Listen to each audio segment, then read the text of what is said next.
तो हेलो दोस्तों, कहानी की दुनिया में शिव सर आपको फिर एक बार स्वागत करता है। कैसे हैं आप लोग दोस्तों? मुझे आशा है कि आप लोग बहुत अच्छे होंगे और अपने जीवन के बारे में बेहतर प्लान बना रहे होंगे ताकि मैं कैसे दिन पर दिन अचीव करूं और अच्छे विचार, अच्छे थॉट्स को ग्रहण करूं और आगे बढ़ते चलूं। तो दोस्तों, आज की जो कहानी है ना, ये बहुत मार्मिक कहानी है। कहानी उस एक व्यक्ति का होता है जो एक गांव से निकलता है और बचपन से बहुत सारे सपने होते हैं उनके। सपने इतना होता है दोस्तों कि मैं जीवन में बहुत सारे कुछ करूं, बहुत सारे अचीवमेंट करूं और इतना अचीवमेंट करूं कि मुझे सारे सपने पूरे हो। मुझे गाड़ी हो, मुझे बंगला हो, मुझे अच्छा सा घर हो, मुझे अच्छा सा घर तो हो लेकिन अच्छे से शहर में हो। ये बहुत सारे सपने उसके मन में लेकर के अपने गांव से निकलता है और एक शहर में प्रवेश करता है। दोस्तों, वो मान लो कि दिल्ली जैसे शहर में आता है, बहुत मेहनत करता है और मेहनत करते करते करते करते वो बेचारे अच्छा पैसा धीरे धीरे कमाने लगता है और पैसा जब कमाने लगता है तो उसी पैसा को इकट्ठा करके एक जमीन लेता है और जमीन लेने के बाद वो शादी विवाह करता है और शादी विवाह करने के बाद दोस्तों वो घर बनाता है और जब घर बनाता है तब तक वो बूढ़े हो चुका होता है और इतना बूढ़ा हो चुका होता है कि उसके बच्चे भी बड़े हो गए होते हुए और घर बहुत सुंदर बनाता है।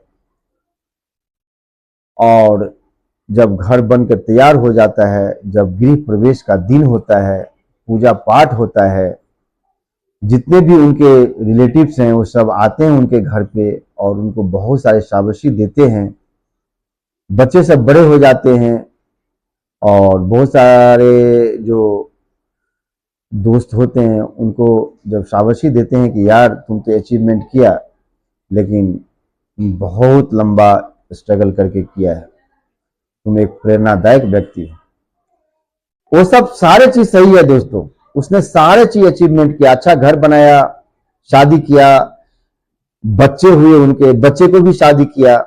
लेकिन सारे चीज करने के बाद जब वो गृह में सोचता है कि आज जाऊंगा पहली बार अपने घर में सोने के लिए, जो बचपन का सपना था, जब वो अपने घर में जाता है सोने के लिए, उससे पहले यमराज आकर तैयार रहता है और यमराज कहता है कि तुम चलो मेरे साथ, क्योंकि तुमने सारे जिंदगी मेहनत तो किया लेकिन अपने शरीर के बारे में थोड़ा सा भी नहीं सोचा कि हमारे शरीर की क्या आवश्यकता है।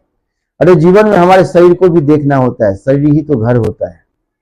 तुमने इसको नजरअंदाज करके तुमने पैसा जोड़ता चला गया, अपने सपने पर फोकस करता चला गया, लेकिन अपने शरीर को तुमने ध्यान नहीं दिया। यमराज जब आकर खड़ा रहता है, वो व्यक्ति सोचता है कि हे प्रभु, आप मुझे यहां से ले जा रहे हैं, मैं तो बचपन में बहुत सारे सपना देखा था कि अपने घर में सोऊंगा, एक रात मुझे सोने का समय दे दीजिए। मैं जब एक रात सो लूंगा अपने घर में तो मेरे सारे सपने पूरे हो जाएंगे, उसके बाद आप लेकर मुझे चले जाइएगा, मुझे मृत्यु से कोई डर नहीं लगता है। यमराज ने कहा नहीं, तुम्हें 5 मिनट से ज्यादा का समय नहीं मिल सकता है जो हमसे बात कर रहे हो, तुमको जाना ही पड़ेगा, क्योंकि तुमने जिंदगी में स्ट्रगल तो किया लेकिन तुमने कभी अपने बारे में सोचा कि हमारा शरीर जो है उसको अच्छा भोजन चाहिए, समय पर नींद चाहिए, अच्छे अच्छे फूड चाहिए जिसमें सारे प्रोटीन्स, विटामिन, मिनरल्स हो, लेकिन तुमने कभी ध्यान नहीं दिया। तुमने सिर्फ सपने पर ध्यान दिया, सिर्फ तुमने पैसा कमाने पर ध्यान दिया। दोस्तों, वो बेचारे को यमराज माफ नहीं करता है, उसको लेकर चले जाते हैं, वो बेचारे मर जाते हैं, घर में शोकाकुल का माहौल हो जाते हैं। उनके जो बहू वगैरह सब होते हैं सब रोने लगती है, बीवी अलग से रोने लगती है और माहौल जो है पूरा गमगीन हो जाता है। गेस्ट सब जो आए हुए होते हैं, जो बाद में अपने घर पहुंचकर इनके बारे में जब सुनते हैं कि ऐसी ऐसी घटना घटी तो सारे आदमी अफसोस व्यक्त करते हैं।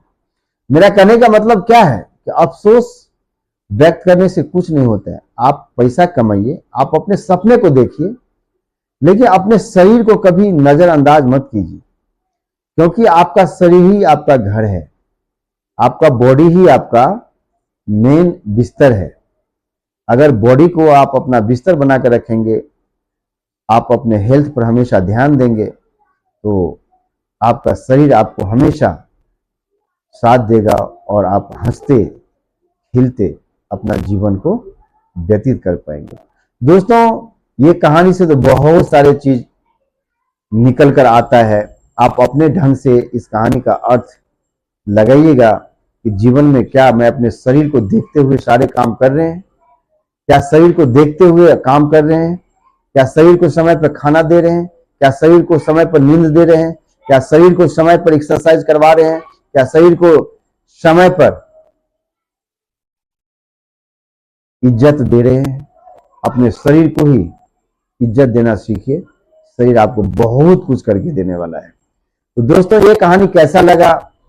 मुझे आशा है कि ये कहानी बहुत अच्छा लगा होगा आपको, और ये कहानी से बहुत सारे ज्ञान आप खोज सकते हैं, नॉलेज आप ले सकते हैं और अपने जीवन को अच्छे ढंग से सजा सकते हैं। तो फिर मिलेंगे दोस्तों कहानी की दुनिया में एक नई कहानी लेकर के। तब तक जय हिंद, जय भारत।